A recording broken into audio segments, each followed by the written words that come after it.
Intro. வணக்கம் நண்பர்களே. தி daily facts செய்தி பகுப்பாய்விற்கு வரவேற்கிறோம். இன்றைய காலகட்டத்தில் நடக்கும் மிக முக்கியமான அரசியல் மற்றும் சர்வதேச நிகழ்வுகளை ஆழமாக ஆராய்ந்து உங்களுக்கு வழங்குகிறோம்.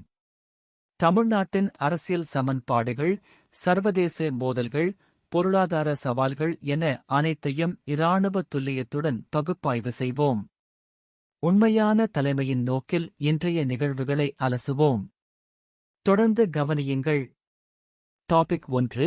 முதலில் தமிழ்நாட்டின் தேர்தல் அரசியல் சமன்பாடுகளை ஆராய்வோம். திமுக கூட்டணியின் இடங்கள் ஒதுக்கீட்டு விவகாரத்தில் பெரும் புரட்சி நடக்கிறது. ஸ்டாலின் அரசின் நிலைப்பாடு முற்றிலும் மாறிவிட்டது என்பதை சுட்டிக்காட்ட வேண்டும். கூட்டணிக் கட்சிகளுடனான பேச்சுவார்த்தையில் திமுக எடுக்கும் உறுதியான நிலைப்பாடு இது. நேரு மற்றும் உதயநிதி ஸ்டாலினின் அடுத்த கட்ட அரசியல் திட்டமிடல் இதில் தெளிவாகத் தெரிகிறது. இந்த செயல்பாடு 2026 சட்டமன்ற தேர்தலுக்கான முன்னோட்டமாகும். அடுத்ததாக, ட்ரம்ப் அமைச்சரவையின் அமைதிப் பேச்சுவார்த்தை திட்டம் பற்றி விவாதிப்போம். 5 நாட்கள் அமைதி என்ற அவரது அதிரடி அறிவிப்பு மிகவும் குறிப்பிடத்தக்கது. ஈரான் மோதலில் அமெரிக்காவின் தலையீடு புதிய கட்டத்தை அடைந்துள்ளது. இது வளைகுடா நாடுகளின் பொருளாதார நிலையில் நேரடி தாக்கத்தை ஏற்படுத்தும். இந்தியாவின் எண்ணெய் இறக்குமதியில் இந்த அமைதி முயற்சி குறிப்பிடத்தக்க மாற்றங்களை ஏற்படுத்தலாம். இந்த உத்தியோகபூர்வ நிலைப்பாடு இந்தியாவின் வெளியுறவுக் கொள்கையை பாதிக்கக்கூடியது. தேர்தல் களத்தில் வெற்றிக் கூட்டணியின் இரகசிய தகவல்கள் மிகவும் அதிர்ச்சியளிக்கின்றன. அதிமுகவின் அடுத்த கட்ட நகர்வுகள் குறித்து பல ஊகங்கள் நிலவுகின்றன. பாஜகவுடனான கூட்டணி பேச்சுவார்த்தையில் புதிய திருப்பம் ஏற்பட்டுள்ளது. இந்த மூலோபாய மாற்றம் தமிழ்நாடு அரசியலில் பெரும் அதிர்வலைகளை ஏற்படுத்தும். நாம் இதை மிகவும் கூர்ந்து கவனிக்க வேண்டும். டாபிக் 2. இப்போது சர்வதேச பாதுகாப்பு விவகாரங்களை ஆராய்வோம். ராஜ்நாத் சிங் அவர்களின் அவசர கூட்டம் இந்தியாவின் பாதுகாப்புக் கொள்கையில் மிக முக்கியமான மாற்றத்தை சுட்டிக்காட்டுகிறது. ஈரான் பதற்றத்தில் இந்தியாவின் பங்கு என்ன என்பது இன்னும் தெளிவாகவில்லை. ஆனால் பாதுகாப்பு அமைச்சரின் இந்த நடவடிக்கை வெளிநாட்டு அழுத்தங்கள் காரணமாக இருக்கலாம். இந்தியாவின் மூலோபாய சுயாதீனத்தை பாதுகாக்க இது அவசியமான நடவடிக்கையா என்பதை நாம் ஆழமாக சிந்திக்க வேண்டும். இந்த கூட்டத்தின் முடிவுகள் தமிழ்நாட்டின் பாதுகாப்பு நிலைமையையும் பாதிக்கக்கூடும். நிபந்தனைகளை ஈரான் ஏற்குமா என்பது மிகப்பெரிய கேள்விக்குறி. அமெரிக்காவின் பொருளாதார தடைகள் மற்றும் இராணுவ அழுத்தம் ஈரானை எவ்வளவு பாதிக்கும் என்பது தெரியவில்லை. ஆனால் ஈரானின் பிரதிவேகம் மிகவும் கடுமையானதாக இருக்கும் என்பது உறுதி. இந்த மோதலில் இந்தியாவின் எண்ணெய் பாதுகாப்பு கேள்விக்குறியாகிறது. வளைகுடா பகுதியில் பணியாற்றும் தமிழர்களின் நலன்கள் கவனிக்கப்பட வேண்டும். இந்த சர்வதேச பதற்றம் நம் மாநிலத்தின் பொருளாதாரத்தையும் பாதிக்கும்.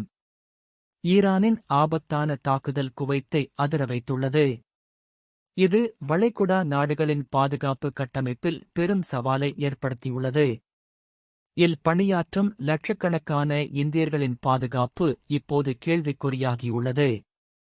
வெளியுறவு அமைச்சகம் உடனடி நடவடிக்கை எடுக்க வேண்டும். தமிழ்நாட்டிலிருந்து வளைகுடா நாடுகளில் பணியாற்றும் தொழிலாளர்களின் நலன் பாதுகாக்கப்பட வேண்டும்.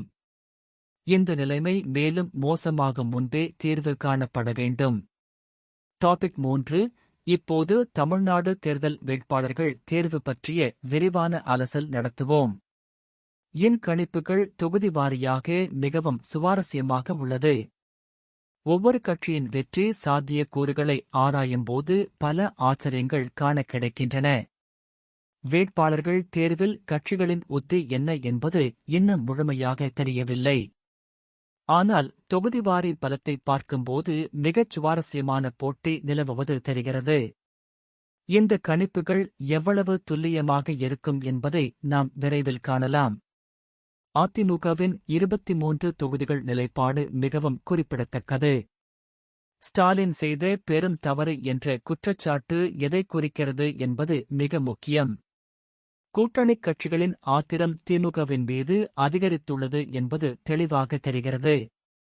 இது 2026 தேர்தலில் கூட்டணி கட்டமைப்பை பாதிக்கக்கூடும். அதிமுகவின் மூலோபாய நகர்வுகள் இன்னும் கூர்மையாக வடிவமைக்கப்பட்டுள்ளன. இந்த அரசியல் மாற்றம் தமிழ்நாட்டின் எதிர்காலத்தை தீர்மானிக்கும். பாஜகவின் 35 தொகுதி பட்டியல் மிக அதிர்ச்சியளிக்கிறது. அண்ணாமலைக்கு எத்தனை தொகுதிகள் ஒதுக்கப்படும் என்பது மிகப்பெரிய கேள்வி. தமிழ்நாட்டில் பாஜகவின் வளர்ச்சி உத்தி மிகத் தெளிவாக வெளிப்படுகிறது. மத்திய அரசின் ஆதரவோடு இந்த தொகுதி விநியோகம் நடக்கும் என்பது உறுதி. ஆனால் தமிழர்களின் உணர்வுகளுக்கு எதிராக இந்த நகர்வுகள் செயல்பட்டால் பின்விளைவுகள் கடுமையாக இருக்கும். பாஜகவின் இந்த மூலோபாயம் தமிழ்நாட்டு அரசியலில் எவ்வளவு தாக்கத்தை ஏற்படுத்தும் என்பதை நாம் கவனமாக கண்காணிக்க வேண்டும். டாபிக் 4. இப்போது இந்தியாவின் வளர்ச்சிக் கதையை ஆராய்வோம். 2014-க்கு பிறகு இந்திய கிராமங்களில் ஏற்பட்ட மின்சார வளர்ச்சி மிகவும் குறிப்பிடத்தக்கது. மத்திய அரசின் தரவுகள் ஆச்சரியப்படத்தக்க முன்னேற்றத்தை காட்டுகின்றன. ஆனால் தமிழ்நாட்டில் இந்த வளர்ச்சி எவ்வளவு பலன் அளித்துள்ளது என்பதை நாம் நிதானமாக ஆராய வேண்டும். கிராமப்புற மின்மயமாக்கல் திட்டம் உண்மையிலேயே வெற்றிகரமாக இருந்திருக்கிறது. ஆனால் தமிழ்நாட்டில் மின்சார நெருக்கடி இன்னும் முழுமையாக தீர்ந்ததா என்பது கேள்விக்குறி. இந்த சாதனை வெளிப்படுத்தல் அரசியல் நோக்கம் கொண்டதா என்பதையும் நாம் புரிந்து கொள்ள வேண்டும். பாலிவுட் சினிமாவில் துரந்தர் என்ற படத்தின் தாக்கம் மிகவும் சுவாரஸ்யமானது. ரன்வீர் சிங் மற்றும் அக்ஷய்வின் நடிப்பு புதிய போக்குகளை உருவாக்கியுள்ளது. இந்தி சினிமாவில் ஏற்படும் மாற்றங்கள் கலாச்சார அரசியலில் எவ்வளவு தாக்கத்தை ஏற்படுத்துகின்றன என்பதை நாம் புரிந்து கொள்ள வேண்டும். தமிழ் சினிமாவின் தாக்கம் தேசிய அளவில் வளர்ந்து கொண்டிருக்கும்போது இந்த மாற்றம் எவ்வளவு முக்கியம் என்பது அறிந்து கொள்ள வேண்டும். கலாச்சார மேலாதிக்கத்தில் இந்த மாற்றங்கள் எவ்வளவு பங்களிக்கின்றன என்பதை ஆராய வேண்டும். PM மோடி குறித்து அவதூறு விவகாரத்தில் எக்ஸ் பிளாட்பார்மின் நிலைப்பாடு மிகவும் ஆபத்தானது. சமூக ஊடகங்களில் அவதூறு பரப்புதல் குறித்து கண்டிப்பான நடவடிக்கை எடுக்கப்பட வேண்டும்.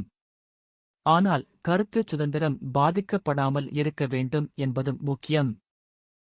விசாரணை முறை சரியான திசையில் செல்கிறதா என்பதை நாம் கண்காணிக்க வேண்டும். சமூக ஊடக கட்டுப்பாடுகள் ஜனநாயக உரிமைகளை பாதிக்காமல் இருக்க வேண்டும். இந்த விவகாரத்தில் நடுநிலை அணுகுமுறை மிக அவசியம். டாபிக் 5. இப்போது உலகளாவிய பொருளாதார அச்சுறுத்தல்களை ஆராய்வோம். லாக்டவுன் வரவிருக்கிறது என்ற ஊகங்கள் மிகவும் கவலையளிக்கின்றன. இந்தியாவுக்கு 30 நாள் அவகாசம் என்ற கூற்று எந்த அடிப்படையில் வருகிறது என்பது தெளிவாகவில்லை. ஃபைனல் ப்ளோ என்ன என்பதை புரிந்து கொள்ள வேண்டும். மறுபடியும் ஒரு பொருளாதார நெருக்கடி ஏற்பட்டால் தமிழ்நாட்டின் தொழில்துறை மிகவும் பாதிக்கப்படும். குறிப்பாக ஏற்றுமதி சார்ந்த தொழில்கள் மிகுந்த சவால்களை எதிர்கொள்ளும். இந்த எச்சரிக்கைகள் எவ்வளவு உண்மை என்பதை நாம் ஆழமாக ஆராய வேண்டும். US பொருளாதார குண்டு மிகவும் அபாயகரமானது. கான ஸ்கெட்ச் மிகவும் சுவாரஸ்யமாக உள்ளது. இரண்டாவது உலகப் போரிலிருந்து ஈரான் போர் வரையிலான உலகளாவிய மோதல் வரிசையை நாம் புரிந்து கொள்ள வேண்டும். பொருளாதார போர்கள் இராணுவ போர்களை விட அதிக சேதம் விளைவிக்கும். இந்தியாவின் பொருளாதாரம் இந்த சர்வதேச அழுத்தங்களில் இருந்து எவ்வாறு தன்னை பாதுகாத்துக் கொள்ளும் என்பது முக்கியம். தமிழ்நாட்டின் IT மற்றும் ஏற்றுமதி தொழில்கள் இந்த நிலையில் மிகவும் எச்சரிக்கையாக இருக்க வேண்டும். மிகப்பெரிய எச்சரிக்கை மற்றும் ஈரானின் போர் நிறுத்த நிபந்தனைகள் மிகவும் சிக்கலானவை. இந்தியாவின் ஈரான் எண்ணெய் இறக்குமதி இந்த நிலையில் எவ்வாறு பாதிக்கப்படும் என்பது கவலையளிக்கிறது. ரஷ்யா சைனா-ஈரான் அச்சு வலுவடைந்து கொண்டிருக்கும் போது இந்தியாவின் நிலைப்பாடு என்ன என்பது தெளிவாகவில்லை. இந்த சர்வதேச கூட்டணி மாற்றங்கள் இந்தியாவின் வெளியுறவுக் கொள்கையை பாதிக்கும். நாம் இந்த வளர்ச்சிகளை மிக கூர்ந்து கவனிக்க வேண்டும். டாபிக் 6. இறுதியாக ஈரான் போரின் பொருளாதார தாக்கங்களை ஆராய்வோம். இந்திய LPG விலைகளில் ஏற்படும் அதிர்ச்சியான மாற்றம் மிக கவலையளிக்கிறது. LPG என்ற கேலிக்கூத்து மக்களின் கோபத்தை வெளிப்படுத்துகிறது. இந்தியாவின் பொருளாதாரம் ஆபத்தில் சிக்கியுள்ளது என்பது தெளிவாக தெரிகிறது. குறிப்பாக தமிழ்நாட்டில் வாழும் நடுத்தர குடும்பங்கள் இந்த விலையேற்றத்தால் மிகவும் பாதிக்கப்படுகின்றன. மத்திய அரசு இந்த நிலையில் உடனடி நிவாரண நடவடிக்கைகள் எடுக்க வேண்டும். இந்த பொருளாதார நெருக்கடி தேர்தல் முடிவுகளையும் பாதிக்கலாம். முடிச்சிட்டோம் என்ற அறிவிப்பு மிகவும் அதிர்ச்சியளிக்கிறது. விமானப்படையின் திறன் கேள்விக்குறியாகியுள்ளதா? புரோக்கர் பங்கு மற்றும் நிலைப்பாடு மிக முக்கியம். இந்த சர்வதேச அரசியல் மாற்றங்களில் இந்தியாவின் மூலோபாய நிலைப்பாடு தெளிவாக வெளிப்பட வேண்டும். வெளியுறவு அமைச்சரின் கடுமையான அணுகுமுறை இந்த சவாலான நேரத்தில் மிக அவசியம். இந்தியாவின் தேசிய நலன்களை பாதுகாக்க வேண்டும். இலங்கை அரசியலில் ஏற்பட்டுள்ள புயல் மிகவும் கவனிக்கத்தக்கது. அர்ச்சுனா ராமநாதன் மற்றும் கஜேந்திரன் இடையிலான மோதல் இலங்கையின் அரசியல் நிலைமையை பிரதிபலிக்கிறது. மஹிந்த குடும்பத்தின் அரசியல் செல்வாக்கு இன்னும் தொடர்கிறதா என்பது முக்கியம். இலங்கையில் நடக்கும் அரசியல் மாற்றங்கள் தமிழர் நலன்களை எவ்வாறு பாதிக்கும் என்பதை நாம் கூர்ந்து கவனிக்க வேண்டும். இந்த பிராந்திய அரசியல் வளர்ச்சிகள் இந்தியாவின் வெளியுறவுக் கொள்கையிலும் தாக்கத்தை ஏற்படுத்தும். அவுட்ரோ நண்பர்களே, இன்றைய பகுப்பாய்வில் தமிழ்நாட்டின் தேர்தல் அரசியல், சர்வதேச மோதல்கள், பொருளாதார சவால்கள் என அனைத்தையும் ஆராய்ந்தோம். நமது மாநிலத்தின் நலன்களையும் இந்தியாவின் மூலோபாய நிலைப்பாட்டையும் பாதுகாப்பதே நமது முதன்மை கடமை. இந்த மாறிவரும் உலகில் தமிழர்களின் நலன்கள் பாதுகாக்கப்பட வேண்டும். சர்வதேச அரசியலில் இந்தியாவின் தலைமைப் பங்கு வலுப்பட வேண்டும். தொடர்ந்து இந்த மாதிரியான ஆழமான செய்தி பகுப்பாய்வுக்காக தி டெய்லி ஐ சப்ஸ்கிரைப் செய்யுங்கள். இது தி டெய்லி ஃபேக்ட்ஸ். தொடர்ந்து கவனியுங்கள், முன்னேறுங்கள்.